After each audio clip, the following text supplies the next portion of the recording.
Okay, well, let's go ahead and get started. I would love it if we could start just by having you put in the chat something that you are feeling like you'd like to advocate for yourself. Something that you, maybe, like I said, it might be something for you that is really speaking to you right now. It might be something for somebody else that you're stepping into a role of advocate for them. And it also could be something that is tapping you on the shoulder in terms of something needed in the world that is beckoning you for your advocacy. So go ahead and write in the chat anything along those lines, and I'm going to stop that for a moment. So Roane says, put the mask on first, advocating for my health, then the elders and their care. Oh, wonderful, Ro. Yes, putting the mask on for ourselves first. Can you share a little bit more about what is speaking to you about that in terms of what are you advocating for, Ro? Well, as I get older, both taking care of my mother and seeing, what's going on for her, and then realizing, like, okay, life is short. Time to put the mask on first and really look at, patterns that I have that I'd like to shift, and in terms of my well-being. So around food, around exercise, and kind of long-term health. Very juicy topics. Thank you. That it's really resonating for me too, and I'm sure others. All right, Jan, thank you. I'm learning more about self-care, making the money I want in order to take good care of myself, enjoy life, and help others. Ooh, beautiful. Jan, can you put a little color around that for us? Talking or Yeah, talking. I'd love to get your voice in here. So first of all, who is it who just talked before That me? is Roane. That is one of my oldest Roane. friends. I'm all over what you said, Roane. I'm turning 70 next month. And so just learning about self-care and everything like that. So I'm in line with you. I am a single mother. I mean, my kids are in their 20s now, late 20s, and so I was in protection mode and giving mode, and I had a difficult mother, and I was in giving mode and giving mode and giving mode, and so it was like a dirty word to me to take care of myself and to advocate for myself and to want anything. And so I think it's perfectly reasonable to want to make the kind of money that make money that allows me to do the things that I want to do in life, including helping others, but helping me too, having experiences that I want to have. And also, I believe the work that I do that's related to what Chris and Kendall do really, really helps to up-level the world. And so I wish I could do it volunteer, but I can't. And so I want to earn for that. Does that offer you some of the color you wanted, Kendall? Yes, yes, yes. And just really deepening into the topic of self-care. I just the fact that so much that is on my mind and it's on everybody's mind. I really want to lean into that inside this conversation, if that's okay. I know there's so many different, we're advocating for ourselves in every part of our life. We all know that every second of every day, we're advocating with our words, with our body language, with what we're saying yes to, with what we're saying no to.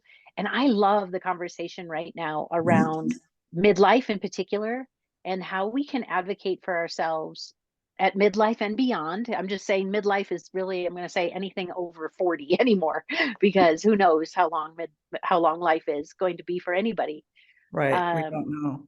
We don't know. But I love that conversation because as a lifelong people pleaser and caretaker of others, I have really in the biggest way possible this last year really reclaimed by advocating for myself that I'm no longer available for a lot of different things that I was available for before. And when I look at that list of what do I really want most in my life, it's time. It's luxurious time, whether it be to float, to read a book and then float on the clouds around me for a half an hour to think about what I just read, or actually have the inspiration to reach out to my clients and talk to them about the programs that are coming up and making that money, that is part of that energetic exchange that we have on this planet. And with that, I just want to drop into that for a second, because really the reason why I'm offering this program today is because, yes, I am creating from the current environment, which energetically, right? If we're all offering a vibration, the vibration right now that we see out there is about constriction and restraint and people having less than. And to me, energetically, then what we need to do as coaches and trainers and people and humans and people who want to live a better life is to then step into the opposite side, which is advocating for ourselves more and bigger and bolder ways. So that because there's this total imbalance right now where people now are not necessarily advocating for themselves to the degree that we need to. And so I just want to offer that as, like, to me, I'm energetically, by posting this today, I'm saying to the universe, I want that balance. I want that balance so that more can experience freedom, more can experience the courage that it takes to advocate for ourselves, the reservoir of strength that lives within each of us that says, I want something more, and I'm willing to not only get clear about what I want, but I'm going to get clear about my ask. Because to me, that is the part two of advocacy. If part one is knowing what we want and part two is asking for what we want, my goal is to really help people in particular really get clear about what they're asking for and what does that ask sound like. Because when we put thought into the ask and we actually spend time maybe even writing it out, what we want, I have found it goes incredible percentage higher of a chance of me getting of what I want if I put some thought into it. And I don't know, is that true for anybody else here? That when we really think about it rather than waiting, like Jan, I mean, I know, something I did early in my career was that I wouldn't ask for time at the end of the conversation to talk about the fee arrangement. I would wait until, like, oh my gosh, we only have 5 minutes left, 2 minutes left. And now I've got to, slide my proposal in there and say, gosh, I hope this works for you. Please take a look at it. And I was like, oh, what am I doing? I'm spending all the time I've put together and I've created this most beautiful ask. And yet I'm not advocating at the beginning of the meeting. I want to make sure that we reserve at least 10 to 15 minutes to talk about the proposal that I've put together for you. Would that work for you? And boom, nobody has ever said no. I'm not going to do that. I think for me, and I don't know about for others, a couple of things about this. One is there's knowing about advocacy. So I know a lot about advocacy and I can advocate for others until the day is done. I mean, I'm really good at that. So since I know the principles of it and I sort of know the strategy of it and everything else, it's a different question for me about advocating for me. So there's advocating and then there's advocating for me. And I know a lot about the former and tentative about the latter. The other thing that you said is about midlife and it's anything over 40, because I've just told you my age, and I've been 40 and I've been 50 and I've been 60. I'm about to go to a new thing. And it's different at 70. It is different at 70. And so I think you're saying midlife's a thing.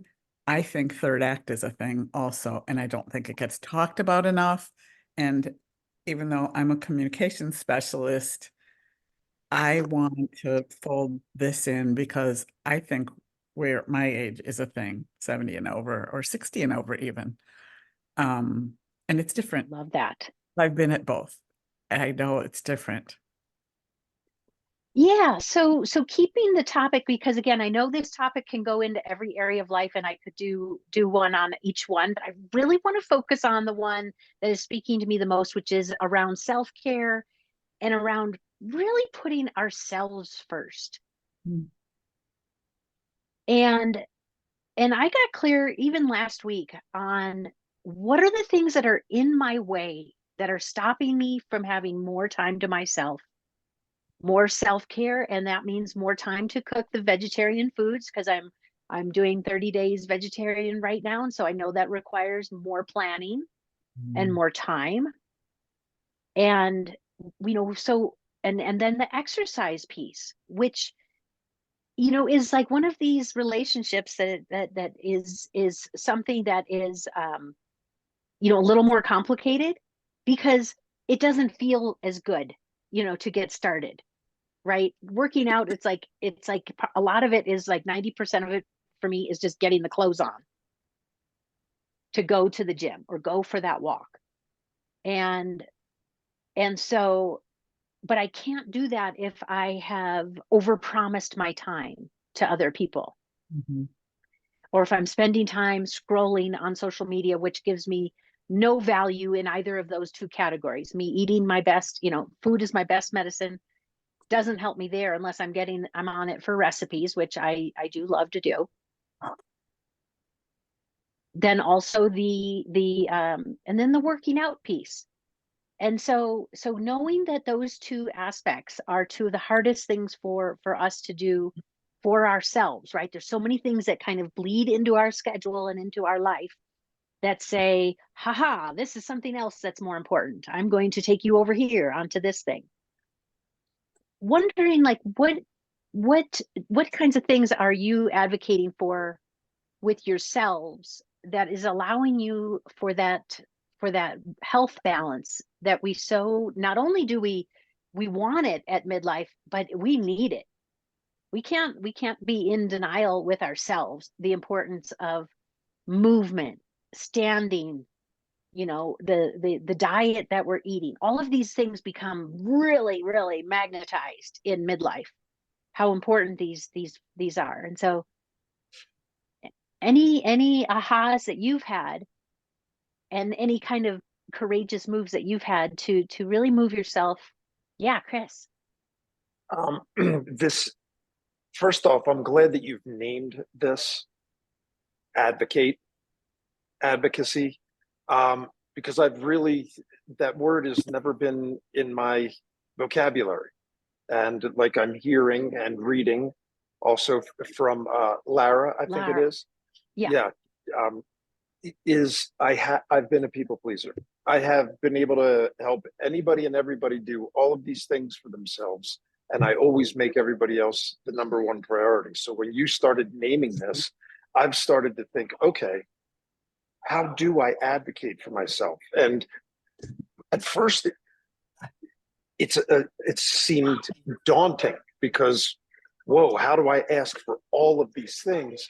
And so I've just started breaking it down into bite-sized pieces, which is, okay, I can't talk about that right now. Can we talk about this tomorrow? And if the topic comes up again saying, hey, I thought we decided we would talk about this tomorrow, I need my quiet time right now. And what I'm finding is it's just it's learning these baby steps, which start with knowing what advocacy actually is and understanding that I've heard so many terms throughout my life about so many different things that, yeah, okay, that sounds good. But this is something that I can actually that I do sink my teeth into. And so I am finding myself now just doing random stretching, like you're mentioning exercises, random stretching, checking on my breathing. My big thing is when I'm when I'm advocating for myself, my shoulders are not raised up like this. I'm in the present moment. I'm thinking, what do I need first? And if somebody asks something of me, instead of responding with answers and fix-its, I'm now starting to ask questions to allow people to step into their own natural knowledge and abilities to accomplish things themselves. And so the advocacy, it's really coming at me from a lot of different directions, because I now know that I have everything that I need. I just need to advocate for the time to do it. And it doesn't take much. When I advocate, I mean, you've been telling me, Kendall, coaching me, spousal nudging, whacking me in the head with a shovel pillow, to take time for myself. I never knew what it could look like, what it could mean, and most importantly, what the gift would give to me. And starting just 1 minute a day a while ago, it's led into more. But having that space where there's nothing except the sound of a river or a bird, where I can just calm things down. The more I don't do, so let me get the language right. The more that I take quiet time for myself, the more I'm getting accomplished from the lists of things that I've had to do. So advocating for myself in tiny ways is allowing bigger changes to happen in me. Love that. Thank you, Chris. Thank you. Yeah, because what you're speaking to is the importance of those boundaries. That you, first of all, you know what you want, but then you having those boundaries to say, I'm not available right now for that conversation, but please put it on a note and we'll catch up on our next one-to-one or our next meeting, or having a way to delay things as long as possible is one way that I have found that is really juicy and gets me like 30 minutes here, 20 minutes here, where I go, if we can put that conversation off and move it to next week, right? And then all of a sudden it's like I'm advocating for time for myself. And those little nuggets are really, really, really helpful. I want to just remind us of, if I may, let me just say this one point, Jan. I want to remind us of the 3 spiritual laws that help guide relationships, because this really helps me, and this really helps with what Larah is talking about here, and then also about how to be successful with our advocacy. So the first law, spiritual law, is around honoring another person's free will. Now, remember, you have to take this in mind, because people over 18 years old don't necessarily have their brain completely formed, so they may not have their complete free will developed. But we have to acknowledge and allow people the right to experience their free will the way they want. And so sometimes, let's say somebody has a mental illness, we still have to respect their right to free will. However, they may not respect our advocacy in return. They may not respect our free will in return. And so having equal footing is so important to advocacy conversations working well for us. Right. So I always am reminding myself, that person is doing what they need to do. I'm going to respect their free will, even though I don't agree with it.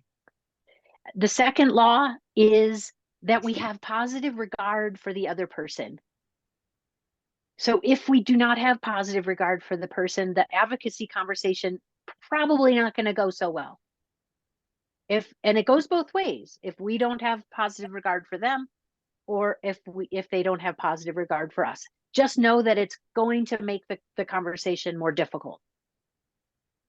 And the third law of spiritual relationships is that the accountability for the truth, the accuracy of the facts, as much as like if it was caught on video camera kind of thing. That if somebody is not willing to have an accurate accounting for the truth, it is going to make the advocacy conversation extremely difficult.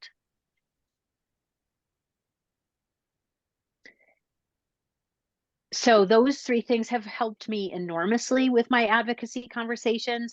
If I'm negotiating something with a client, or if I'll have to remember those three areas and go, is there anything in those three that's off track? And if so, can I correct that for the success of this conversation? Okay, Jan, go ahead. Thank you for that. I had never heard of the 3 laws of spiritual relationship. So thank you. This is just spawning so much for me. So blah, blah, blah, all over the place. In my work, I use the iceberg as a template for looking at when people are really challenged in their communications. Sometimes people go like, well, maybe you could teach them. It's a skill issue. I think of that as the part of the iceberg over the waterline, the part you can see.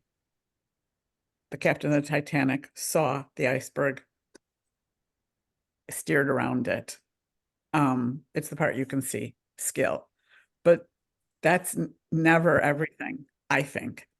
The stuff under the waterline, bigger, murkier, harder to see, is the stuff that has to do with what's deeply challenging us, hurting us, wounds, where our wounds are. So I think those are the 2 reasons, those are the 2 reasons that we don't always do what's best for us. One would be we're not skilled at it. We don't have the habit of it. And then one's what's deeply in us and where our resistance is. So I'm in a program right now because I've been wanting to lose weight for 35 years. I started gaining when I was in my 30s. And so I would add to your working out and to your food also hydration. I'm totally convinced about the role of hydration in health. This thing focuses on cellular hydration. So just that sidebar. So really, like first and like when you're starting a health thing, like for a while drinking 160 ounces a day, like it's unbelievable. Yeah. Except people are getting well in this program and they've been doing it for 25 years. It's a faith-based program. These people are deeply, deeply Christian. I'm Jewish. But anyway, it's a pretty amazing program. They're really, really getting amazing results with very sick people and people who are bone on bone in their knees and they're growing cartilage back and being okay. And it doesn't happen overnight. So I'm trying to change all these habits right now too. And sometimes it's a matter of all these things in my life. And sometimes it's a matter of habit. And I go, what's my habit? My habit is too much social media. My habit is a favorite friend writes to me first thing in the morning when I get up. I have something from him. And I want to go down the road of like answering him and taking a lot of time to do this stuff. Well, then I'm not moving. I'm not hydrating. I'm not eating well. I'm like enjoying that company. It is a choice. And I have those all over the place, bad habits that don't serve me in the arena that we're all talking about right now. So I'm really, really looking at those, and they're sneak attacks. They're all over the place. The places I make bad choices or choices that don't serve this. Right. Take care of myself. And then there's just some old resistance. There's the very unkind mother that's still at age 70 in my head going, you suck, you suck, you suck. And I'm appalled at how old I am. And the voice is milder than it used to be, not as bad or anything, still there.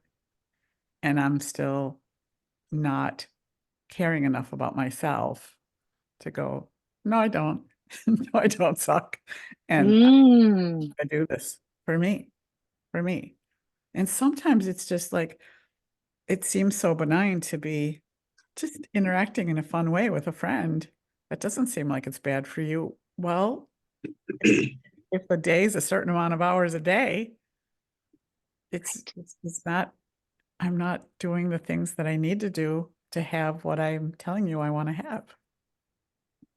Right. And I love that, Jan. And I mean, two things really speak to me about that is being able to first and foremost forgive ourselves, forgive ourselves for judging ourselves on our self-talk. And I mean, I say that to myself at least once a day, where I'll say, I forgive myself for judging myself for that didn't have 100 people on my pop-up training that I only let people know about yesterday, Yeah. you know, and it's the judgments that keep us really stuck, and the judgments that keep us from being able to say, hey, you know what? I'm really excited to see you. Roane, I'm really excited to see you next week. Do you think we could go for a walk instead of going for lunch? Or going for a walk and then lunch, right? Like getting the relationships redesigned and renegotiated with people is such a huge part of advocating for our health. Yeah. Is saying, because I mean, if you have one date with one friend for lunch, that could take literally 4 to 5 hours of your day. Yep. Well, then there is no time to make the food that you need and to get the exercise you need and hydrate the way you're hydrating. And so I know for me, a lot of it is kind of renegotiating how I've shown up for people, and that's hanging out and sitting for 6 hours to get together isn't really serving what my body needs right now.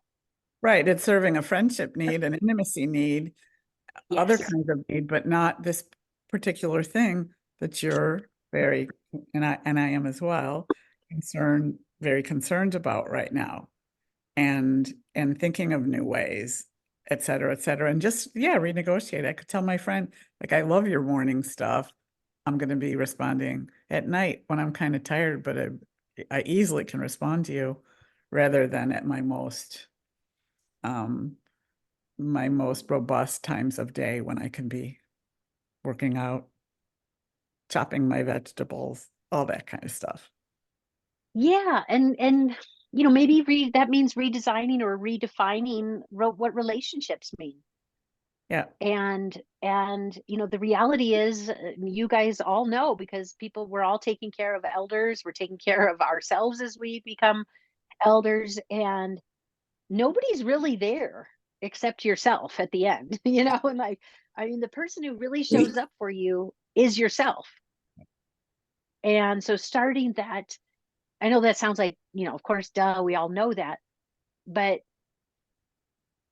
so what would it take to really show up for myself now in these health habits that we're really all declaring for ourselves, and redesigning that with friends to say, I only have a couple of hours, so how can we do that and include some kind of activity? And absolutely. And again, I see all the time in myself and my clients and everything else, there are those things that are habitual, like the thing with my friend is habitual. I could be responding to him at a different time. But then there's the other stuff, like my mom got very obese and I thought I had to twin with her. Like, she'd be too furious if I were thin and fit and she was obese. And so some of it is more than a habit. It's like, no, you don't have to be like your mom. You don't have to be like your mom. And that's stuff for me to work on. That's not just the habit of it, but the psychology of it, the emotionality of it, et cetera. That's another issue. And we have to sort of look at what each of our things is about. How do I have to work on this? Right. Wow, Jan, what a breakthrough, to just declare that and really own it, that, yeah, I've been operating under this belief that I have to be a twinsies with my mom. Yeah, And kept me safe once upon a time. It did. yes, yeah, She's dead yes. a year ago. You remember that? She died a year ago. So, Wow. yeah, So maybe time to write mom a note and, you know, yeah. and say this is something that we had in our relationship, and I'm ready to set it free. Would it work for you if I set myself free from this belief that I've been carrying? or harder, not any of us asking permission from the people who might just feel very threatened by you going, let's not go out to lunch, let's take a walk, or I don't have time today, can we do that next week? And not asking them for permission to go, okay, I'm giving myself permission for people to be mad at me and being okay with it. Yeah. Because Right. some people are gonna be, and some people Yes. will fly with us. Right. Yes. And the people who are at that same frequency, that same vibration that you're putting out, which is, I'm 70 and I'm in my third act and I'm ready to crush it. I'm ready to look at this from all angles. And who's with me? I want to do this. Yep. Yeah. And so Jan, thanks for that, because I really want to underscore the three different areas where we can all look. If something isn't happening in our life the way we want it, there's three places that we can look to immediately have a better outcome and get us going in a better direction. The first is in our belief system. Just like you said, Jan, what are these operating beliefs that are in me that are keeping me small? Let's say maybe one I might have after 50 might be, oh, I guess I'm going to just deal with the additional weight gain that happens after 50. Right? Like that could be a belief that I'm holding that then kind of keeps me in that same structure, in that same habit, and then I create habits around that belief. So beliefs are the very first one. I love you said a couple of beliefs in there, Jan. It's okay if people are mad at me for putting boundaries up. That's okay. That's a belief that I'm going to be okay if I'm taking care of myself, and people are also going to be okay even if they're mad at me for sticking up for myself. So beliefs are a huge area, and we have beliefs in every single area of our life, and this is such a beautiful place to look in terms of how to have our situation be better. Now I want to just acknowledge Larah, because you and I, Larah, have a similar experience around our relationship with our children, and having a spouse that was not necessarily in our camp, and so made it harder for our kids to stay connected to us. And I've been through so much, you've been through so much on this, to try to advocate for a two-parent family, a co-parenting family. Well, again, back to my laws of spiritual relationships. If that other person is not holding that same place for us, it is going to be almost impossible for us to advocate in that environment. At least this has been my experience, and I'm not saying we don't advocate in other ways. And the place that I've landed with my daughter is that the invitation, like how awesome can this invitation I can make for her to come back and be a part of this family whenever she's ready, and have a new conversation. But to try to advocate in a similar situation, or in the situation where, again, those spiritual laws are not working for me, then I have to just put the conflict down and walk away from it for a while, and just say, I'm here, and this is the environment I'm advocating for. And sometimes that can be very, very painful, especially when it's with a child. So what did you mean, Jan? Chris, Kendall is still on the first. First, sorry. So the second area, so the first area is beliefs. And beliefs are, of course, driving everything that we're advocating for. So The that's second, number one. Yeah, that's number one. That's number one. Yes. Number two is then the language. The language we use creates our life. So when we use words, in fact, I've got some here I want to share with you. When we have words that, what I call power words, these are just empowering words that if we use these more of the time, that, and again, some of these are belief statements, but if we come forward with, this is what I will do, this is what I'll commit to, I'm making the time. I acknowledge you for your point of view. Here's what I observed. Always, you know, how I feel is. These are all things that really help our advocacy conversations go better. And then I have weak words. These are words that don't necessarily help us very much. I'll try to do that. I'll try to make time for eating the food I'll need. I hope to make time to work out today. I'll see if I can make that work. If only I had more time, you know, blah, blah, blah. Over apologizing. These are all things that really don't help us in our advocacy.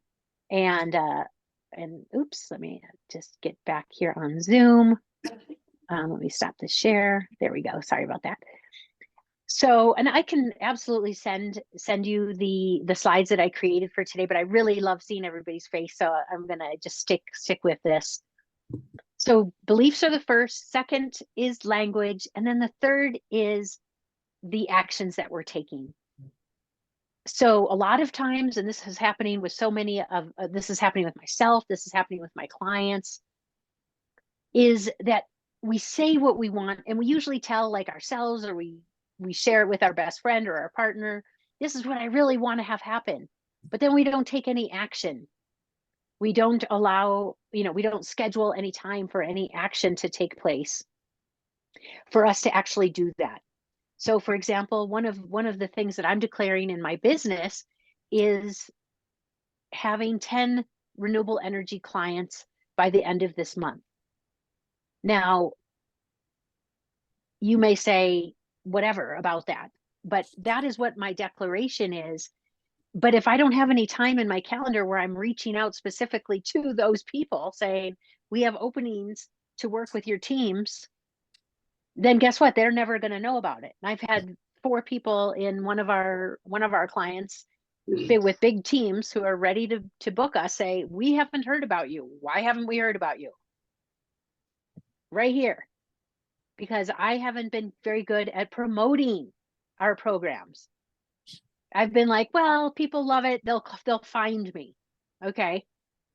So obviously that doesn't work. And being seen and being heard, as we know as coaches and trainers, being seen and heard is literally the most important aspect to booking more clients. So following up with our declaration, we have to meet it with action. Otherwise, the universe doesn't have anywhere to send us what we need.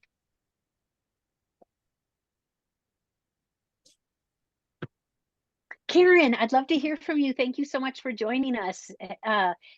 Is there anything in particular that you're advocating for in your life right now? We've been talking a lot about self-care, work a little bit, but what's important to you about this topic?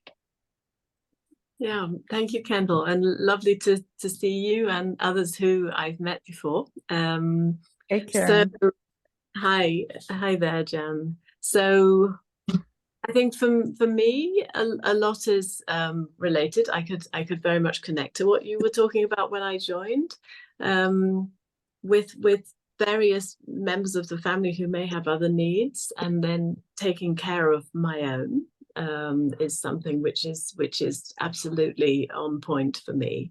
But also what comes to mind is I'm a coach. I've been a coach for some years, and in some friendships, there is this blurring of, are we having a conversation as friends, or are we having a conversation as a coach?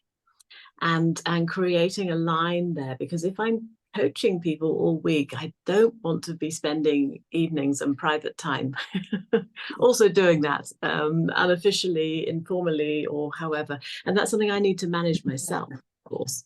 So that's also something where I think it's important to be advocating for myself, and very clear about what sort of conversation we're having.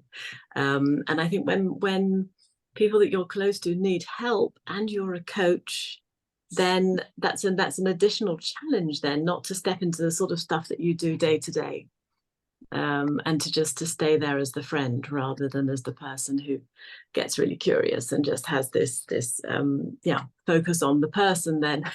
So that's for me something that I've been learning as I've been growing as a coach and moving now just in the last months into doing that full time. I've become more acutely aware. Is that happening quite a bit, Karen? No, not too much, Uh-huh. but it's just something which I realize is a risk. Mm-hmm. That could tip over into something which became exhausting for me, because I actually just want to have normal conversations with people. Right. Yes, and what I have found sometimes with that is saying, this is starting to kind of get a little fuzzy for me in this conversation, because I really care about you as a friend, and this is what I do professionally. Yeah. So I love what you're saying. Like, first and foremost is just naming what's going on as an access point to set ourselves free or set ourselves up for a new conversation that's about to happen with this person. Yeah. Right. Yeah, like, absolutely. Yeah. And so just naming that and saying, I'm starting to feel a little bit, uncomfortable or fuzzy here, because I have such great things I could do with you right now if you were my coaching client to really help you with this. And now the question is, if you want to transition any of your friends into coaching clients, and if not, then that's one conversation. And if so, then that's one conversation, right? Yeah. So this is so much about clarity and boundaries. Yeah. So much about boundaries. Isn't it, Jan? Yes. Yeah. I mean, so your spin on it right now, Karen, is like this self-advocacy conversation could and is going so many directions, and Karen's really taking it to the boundary direction. And an additional division there, I think, is like my best friend and I coach each other all the time, but we coach each other. That's why there's no money passing hands. We do it for each other. But then it seems like you're having that issue with people for whom you are doing the coaching, and it's not a turnabout situation. So that makes it yet. Yeah, that's just something I'm conscious of the risk of happening, because I feel as though there's been some times where the boundaries have become a little blurred, and I've just come away from that conversation wondering, so what just happened? So it's when I come away from a chat with somebody who's a friend and just think, oh God, that felt a bit more like a coaching session than a chat. Yeah. And so just naming what's happening in the moment of, I'm really feeling myself wanting to coach you right now, but you're my friend. And so just so you know, I'm resisting the urge to coach you right now. Yeah. And I'm really going to just drop into my listening and try to just truly be your friend. And I agree, like there are boundaries for sure to that, because what Jan's saying, that's something that I did for 6 years with a very dear friend of mine who's also a coach. And that's what we would do. We would have an hour call every other week, and we would each get 30 minutes. And we would, really be good about, and no money exchanged hands, but we were coaching each other. And that really felt so much more, equitable to me, because what I found started happening early in my coaching career is that I didn't even want to hang out with my friends anymore, because I was always the listener. And everybody would, come to our whatever it was and just, here's all my stuff. And so figuring that out early about, naming what's going on, and then really deciding, what is it that I really want here? Do I want to transition this friendship to a coaching relationship? And if so, then that's what this conversation sounds like. And then if not, then I might say other things, but just let them know that, hey, I've got some boundaries up right now. I don't think I'm the right person to coach you. I have others that I could recommend, but I think coaching could really help you figure this out. Yeah, absolutely. And I think that's where also protecting yourself. That the advocacy piece is also very much about how you also protect yourself from something which might be a natural tendency that you have. This is also why you become attracted to go into the coaching profession, because that is something that you find easy and natural to do. So it's being very self-aware, and actually, asking people, not to create coaching situations as well. So I think just being very clear, and aware of the risks. And yeah, I mean, I've only ever coached one friend, and that's been very, very carefully designed. I'm very, very happy actually coaching other people. I know that it brings me a little too close to my comfort zone if I end up coaching people who I know as a friend first and foremost. That's my preference, I noticed. Yeah, so as we kind of wrap it up here, because I'm really trying to keep it to under an hour so people can have breaks in between their next commitment, is to think about because advocacy is a muscle. And if we're not using that muscle on a regular basis, it starts to atrophy, right? So we want to make sure that we are asking for things big and small all through the week, whether it be asking for things we want, asking for a boundary, right? Even if you don't use it to the fullest, even if you say, I'm going to I would love an hour to myself to whatever, just I would love an hour to myself, right? Even if you it's in the asking that gets the momentum going. So think about ways that you can, again, be courageous with your asks, and also remembering to keep that muscle strong by even asking for things that might even be a little bit outrageous to you, so that so if somebody gives you a no, then you're like more in the flow of getting a no, if this makes sense. So a lot of times, like with sales teams, and I'll do this with myself, if I know that I'm doing a big campaign of calling people and I'm putting my work out there and I'm saying I've got spots available, that a lot of times I won't do that because I don't want to hear no. I don't want to have somebody say no thanks. And I don't know why that is. That must be baked into a human functioning of not wanting to be rejected. But what I have found is that the more that I can ask for things, even as big or small, hey, can you help me with this? Or, hey, would you be open to this? I just find that then when I'm really needing to ask for things like a client signing up, or not taking care of a family member the way I might have before, that all of a sudden now it becomes easier. And so I would encourage you, as we bring this advocacy pop-up training to a close, is where can I ask, even just to get into the practice of it?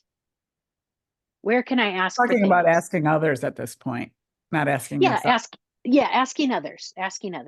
I mean, you could set boundaries for yourself and say, would you be willing to not do social media unless it's intentional, like you're going for a recipe, or to yourself, would it work for you to stay off social media this week for, unless it's there for some specific purpose, and as soon as you find yourself getting lost on some thread, get out of it. Because remembering that social media is a form of non-physical reality. So it really isn't giving us anything. I just really want to let that sink in. This phone that has is not giving us anything in terms of quality of life, really, compared to the investment we make in it. Would you agree, or is that an outlandish statement to say the amount of time that we give, we don't get back? I agree. Okay, good. I agree. Roane? I think it's interesting. I think if there's intention, I think the part where it gets squirmy for me is when I unconsciously, am just feeding, the the addiction, right? But if I'm consciously using it for, looking things up, like you're saying, or I want to do X amount of reading on something, and it's intentional, then I think it's actually amazing. Yes. It's where it's that boundary. And the other thing I was going to say is what I've gotten out of this conversation is, I'm primarily doing accountability for myself, but what I'm really noticing is I need to be accountable to somebody else, because it's too easy for me to drop off my commitments and my intentions if I'm just saying it to myself. So one of the things, and I know this as a coach clearly, that I need to, find somebody to kind of partner with and do this with. So that's one thing I picked up. But anyway, so yeah, I would say it's both and, but it is a slippery slope.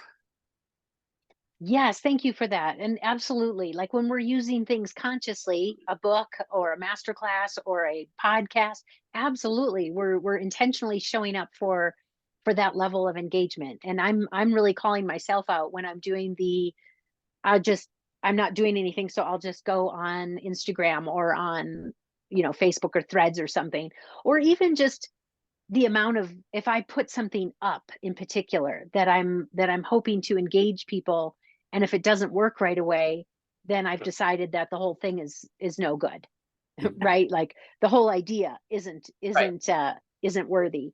And so that's what I mean by it's a non-physical form of reality for me, where if I'm talking with you, Jan, or Larah, Roane, Karen, Chris, like it is real. It is happening. Like all my senses are activated. There's feedback. And so not giving as much credence to what social media is directing and giving more to an actual physical form of reality is what I'm trying to convey. Yes.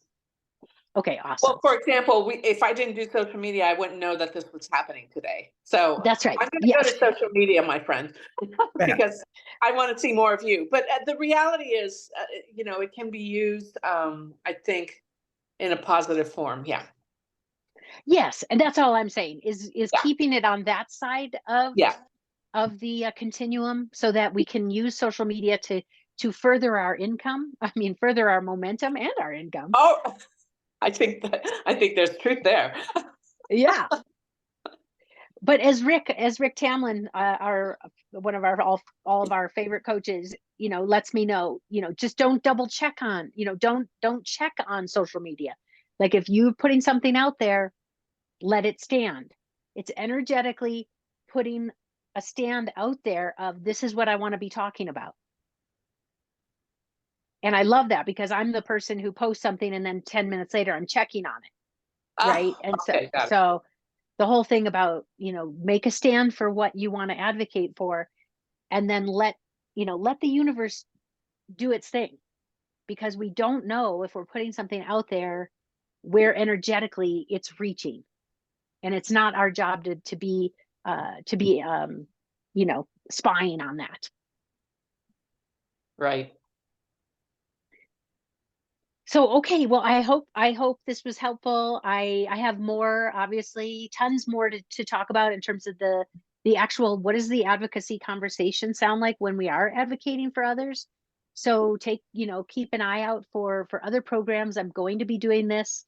One of my favorite topics is how to negotiate a client fee schedule for yourself as a coach or as a consultant. I know that's a very, specific niche, but it's one of the areas that I find is so useful and helpful for building courage and for building income, basically. So more to come on that. And thank you all. Any final, what you're going to say yes to as you leave here today? I'm going to say yes to looking for clients, some of the words that you used could have come straight out of my brain, like, well, I'm good at this, so like people just find out about it, because there's something about rejection, and there's something about that whole thing. It just feels scary and it feels unpleasant and everything else. I just want it to happen. And I can't be doing that. And you reminded me. Thank you, Jan. Yeah, I'll just let you know that, yeah, just by reaching out to making phone calls, the good old fashioned, hi, how are you doing? Right? I've been thinking about you. I want you to know that already landed us one $10,000 client just by reaching out to them and saying, we have this program, and them saying, we had no idea you had this program. Where can we sign up? So when I do it, I tend not to have a particular program in mind. And what you're saying makes me think maybe I should be doing it, or maybe I should create a program and then do it, even if the program isn't totally fleshed out yet. 100%. How about you, Karen? Yeah, I just wanted to add to that actually as well. You know, as I regularly get reminded, I might be one of the world's best kept secrets. So yes, how on earth are people supposed to know what I can do for them unless I start to advocate for myself? So thank you for underlining that, or double clicking, or whatever. Yeah, absolutely a beautiful reminder of the need for self-advocacy in that sense too. So thank you very much.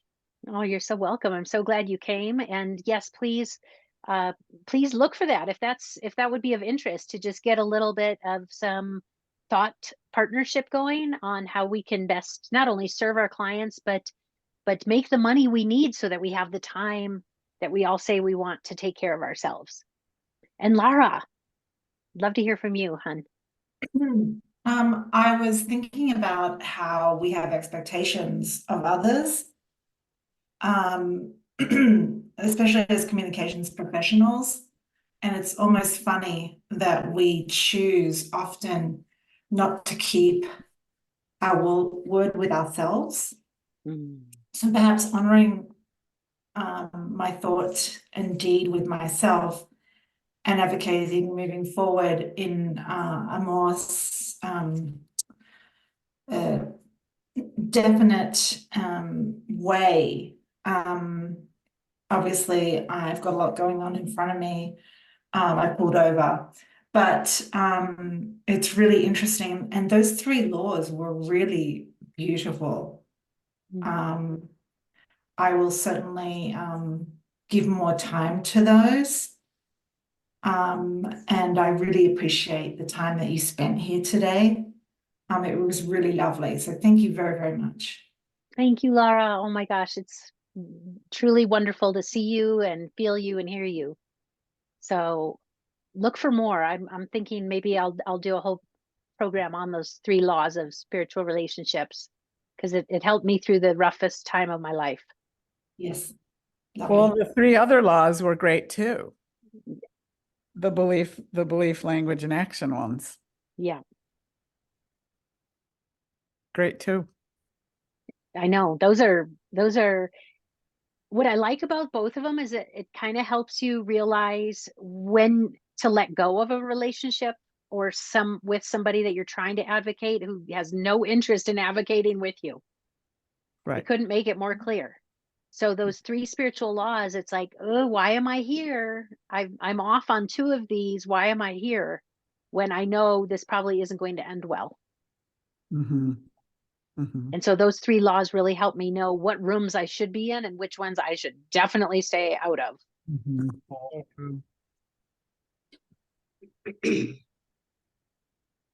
Ro, anything from you? Any yes, I'm going to do this. Oh yeah. Oh, Kendall, you know, there's again, the perfect people are on this call. So thank you for doing this and for the invitation. But the spiritual laws in relationship really spoke to me in terms of how I care for my mom, and really listening for her free will, you know, and the accountability. Like I can only do so much, and then the rest of it's up to her.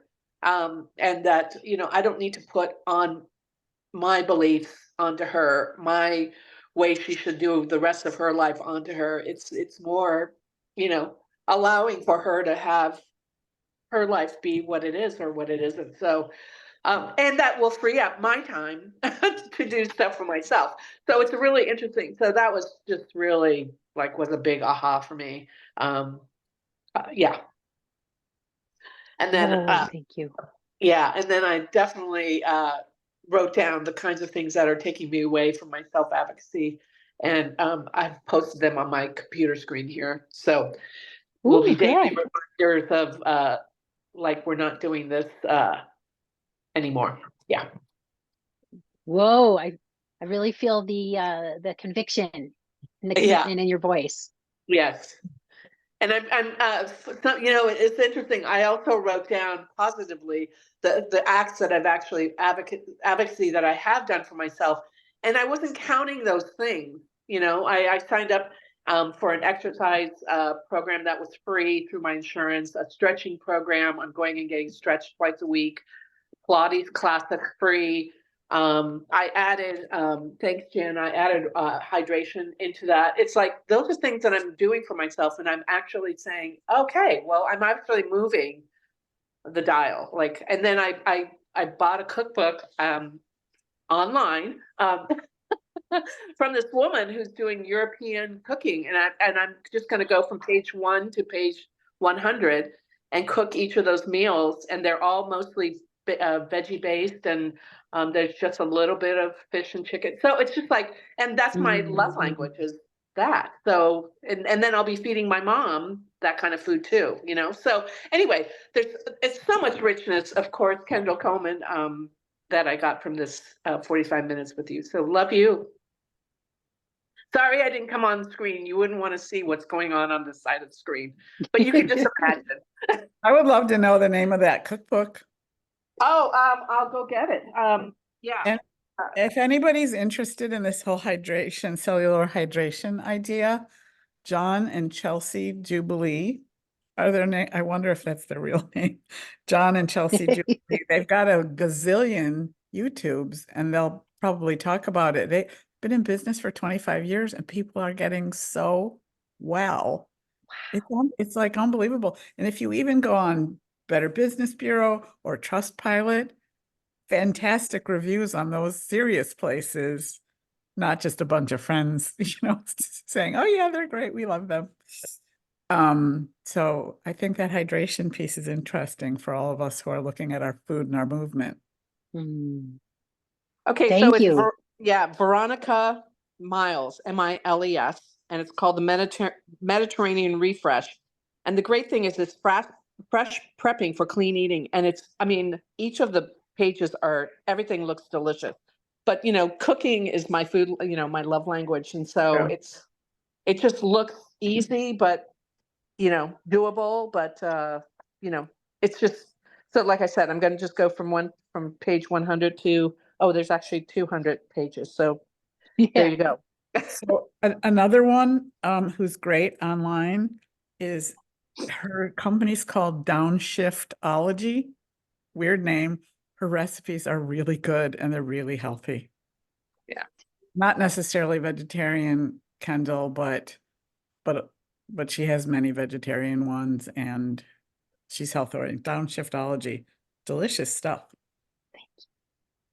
Thank you, thank you, thank you. And Ro, I want to really just acknowledge like the big gulp that I'm hearing in your voice of, you know, that some of these ways we advocate are even silent.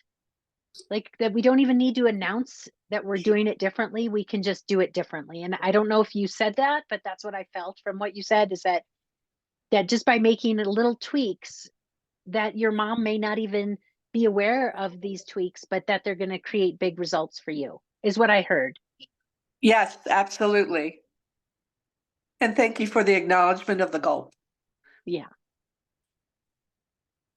Well, let's have a part 2, and for anybody who would be interested, I'll stay in touch, and I'd love to keep the conversation going because we need this kind of support for each other, and I really believe in that. So you guys have all been great conversational partners today. Thank I knew that Kendall and Chris would be, but I don't know any of you. you. It's great to know you. Yes. Yeah. We know each other through these beautiful human beings, so it's all interconnected. True. Yeah. All right, much love and go forth and advocate. Go forth and advocate. All right. See you guys Okay. soon. Bye-bye.